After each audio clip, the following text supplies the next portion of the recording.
चिदंबर नमस्तेस्तु चिंतितार्थप्रदायिने औदुंबर सदा वासा चिदंबर नमोस्तु ते.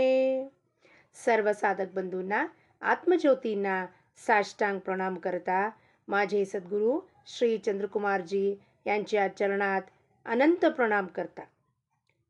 राजाराम महाराजांचा अजून एक अभंग पाहूया, जिथे ते स्वामी रायाला चिदंबराला प्रार्थना करतायत, करुणा भागतायत. काय म्हणून? की विषयातून मला मुक्त कर. हा विषय म्हणजे काय? मनाला सांगतायत की या विषयापासून मला मुक्त कर.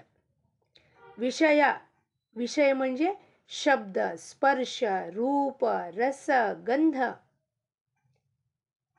याच्यातून मला मुक्त कर. ह्याच्या मार्फत इंद्रिय बाहेर धावा घालतायत. मन आणि बुद्धी सर्वता प्रवृत्त मार्गात आहेत. ह्या सगळ्यांना बंधन घालून तुझ्या पायापाशी अहर्निशी राहायला मला जागा दे. म्हणून करुणेने ते स्वामीशी प्रार्थना करतायत. काय प्रार्थना करतायत ते आपण सर्वांनी मिळून पाहूया आणि श्रवण करूया, चिंतन करूया, मनन करूया, निधिध्यास करूया की एक स्वामीला धरून इतर सगळं विषय आपण सोडून द्यावं. काय म्हणतात राजारामजी महाराज? स्वामी राया चिदंबरा विषय सोडवी ईश्वरा, मन करी एकदेशी हेची माझी एकादशी, चित्तरा हे पायापाशी सर्व काळ अहर्निशी, दास म्हणे भेटी देणे देवा करवी पारणे. अध्यात्माचा प्रवास कसा आहे तो? बाह्यातून अंतराकडे, प्रवृत्ती मार्गाकडून निवृत्ती मार्गाकडे, बाह्य प्रपंचाच्या विषयाकडून आंतरिक जे होतोय ते माझ्यात काय होतोय आंतरिक प्रवास. ते आंतरिक प्रवास, आंतरिक म्हणजे कुठे आतमध्ये ढुंकून पाहू असं नाही. म्हणजे केवढं माझं मन शांत झालंय, समाधानी आहे. देवा चिदंबराचं नाव घेता घेता, नामस्मरण करता करता किती चित्त एकाग्र झालं आहे. लक्ष सदा देवाकडे आहे का? मन निवांत झाला आहे का? मला काही काळजी उरून राहिलेली नाही आता.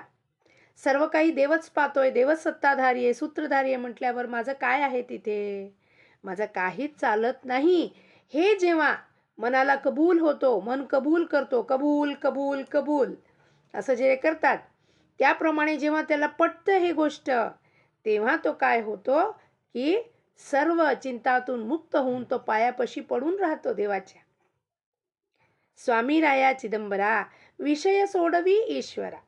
विषयातून हा शब्द, स्पर्श, रूप, रस, गंध हे 5 मिळून इंद्रियांना प्रचोदन करतात. बाहेर बगरे जाऊन काय छान दृश्याकार जगत आहे, काय छान हॉटेल बांधलेले आहेत, काय छान गाडी आहे, बंगला आहे, पैसा आहे, अडका आहे. काय केलं तर एवढे पैसे मिळेल? दृश्याकार जगत, रूप, शब्द, दुसऱ्यांचे बोलणे ऐकणे, कुणाची निंदना करणे, नालस्ती करणे, सगळं ऐकून घेणे, कुणाचं दुसऱ्या 4 लोकांचे काय बोलतायत ते आपण काय म्हणतात चुपकेसे चोरून ऐकणे. शब्द, कुठे आपलं काम नाही तरी सुद्धा ऐकत बसायचं त्यांचं लोकांचं बोलणं, भाषण सगळं. रूप, रस, गंध, वाह. जिभेचं काम काय? एकतर बोलणं आणि दुसरं खाणं. काय छान पावभाजी केली आहे, वडापाव केलाय. म्हणजे इंद्रिय बाहेरच असेल तर कधी ते इंद्रिय आतमध्ये भगवंताच्या नावाचा रसाचा अनुभव घेणार आहे? कधीच नाही. म्हणून काय केलं देवाने? स्वतःनेच कृपा केली. काय? त्यांनी सगळं हे मांडून ठेवलं. एकादशी करा, उपवास करा, व्रत नियम कशासाठी केलंय? इंद्रियांना बंधन घालण्यासाठी. मन करी एकदेशी हेची माझी एकादशी. एकादशी म्हणजे काय? बटाट्याचं कीस केलं, रताळ्याचं कीस केलं, साबुदाण्याचा वडा केला, साबुदाण्याची खिचडी काढली. सगळं झाल्यावरती, पोट भरल्यावरती तमोगुण प्रवृत्त माणूस काय करणार आहे? निद्रिस्त होऊन जाणार आहे. चला आता 2 तास झोपूया. एकादशी म्हणजे काय? मन करी एकदेशी. माझा देश कुठे आहे? आमचे स्थळ क्षीरसागर देव आणिले बरोबर. माझं स्थळ त्याच्या पायापाशी आहे. माझं स्थळ त्याच्या मूर्तीमध्ये त्याची गुण ऐकण्यासाठी आहे. त्याचे कान गुण ऐकण्यासाठी आहे, डोळे दिले रूप पाहण्यासाठी. मन करी एक देशी, एकाला पकडून बाकस सगळ्यांना सोडून द्यायचंय तिथे. हेच एकादशीचा व्रताचा नियम आहे, की मन एकाग्र करून चिदंबराशिवाय दुसरं काही मला नको आहे, ही स्थिरता आली पाहिजे. त्याला एकादशी म्हणतो. नाहीतरी तमोगुणी प्रवृत्त निद्रा आणि आलस्यामध्ये कुठे आलं? एकादशी दिवशी आज काहीच नाहीये, पोट रिकामं आहे. मन हलकं झालं. पोट रिकामं असेल तर मन हलकं असतं आणि त्यात जास्तीत जास्त नामस्मरण घडलं पाहिजे. त्याच्या उलट होतोय आपलं. खाण्यापिण्यात आपण दंग असतो.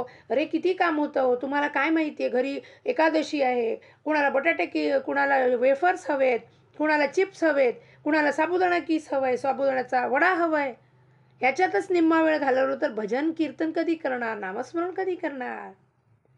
चित्त राहे पायापाशी सर्व काळ अहर्निशी, सर्व काळ अहर्निशी.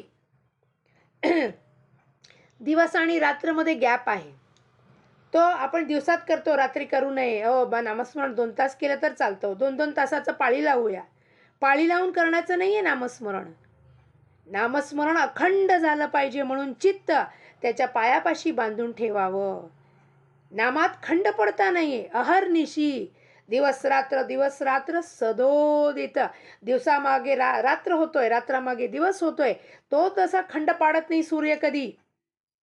आपल्या ड्युटी बजावतो तो. सकाळ झाली की येतो, प्रकाशमान होतो. संध्याकाळ झाली की ऑफ. कुठे?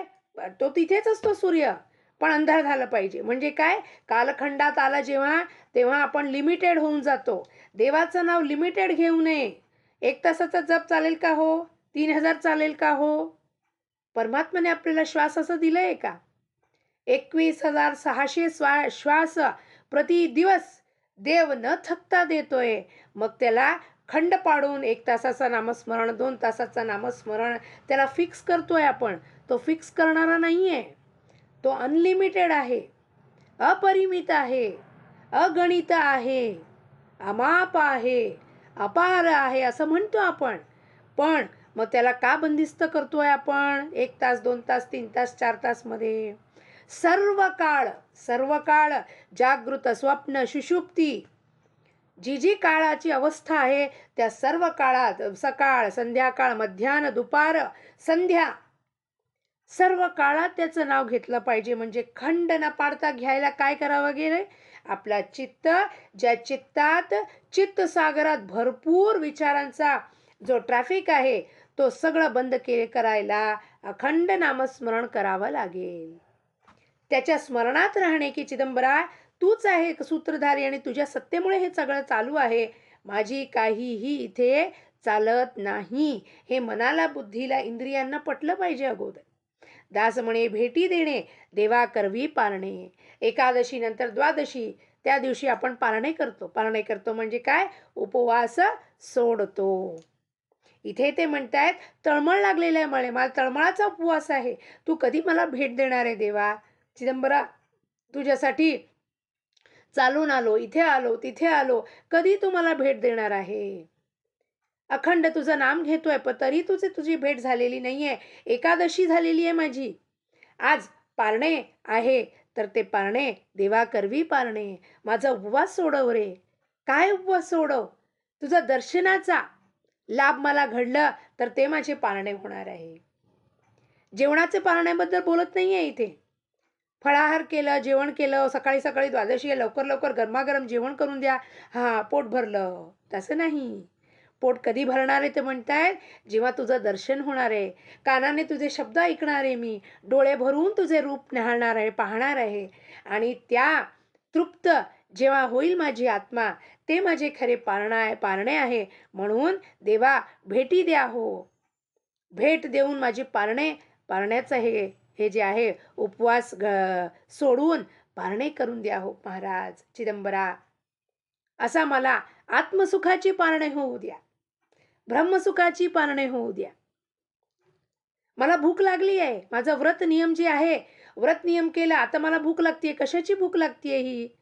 हे जेवणाची भूक नाहीये, तुला बघण्याची भूक आहे, तुला पाहण्याची भूक आहे, तुझ्यासोबत संभाषण करण्याची भूक आहे, तुझ्या प्रेमाची भूक आहे, तुझ्या भक्तीची भूक आहे. आणि तुझ्या भक्तीचा व्रत केलेला आहे मी. म्हणून एकाच देशी हे जे माझे व्रत आहे, त्या व्रताचा दुसऱ्या दिवशी भेट घडवून पारणे संपव. देवा, पारणे घडवून आण रे बाबा. अशा करुणेने, प्रेमाने, भक्तीने राजारामजी महाराज स्वामीरायाशी बोलत आहेत. स्वामीरायाला प्रार्थना करताय. तशी प्रार्थना आपणही करूया. आपली एकादशी अशी व्हावी सर्वांची आणि स्वामीरायाची भेट या जन्मातच आपल्याला घडवून आणावी, अशी प्रार्थना स्वामीरायाच्या राजाराम महाराजांच्या चरणात करता औदुंबर निवासी भक्ताभिमानी राजाधिराज सच्चिदानंद शिव चिदंबरेश्वर गुरु महाराज की जय. जय चिदंबर.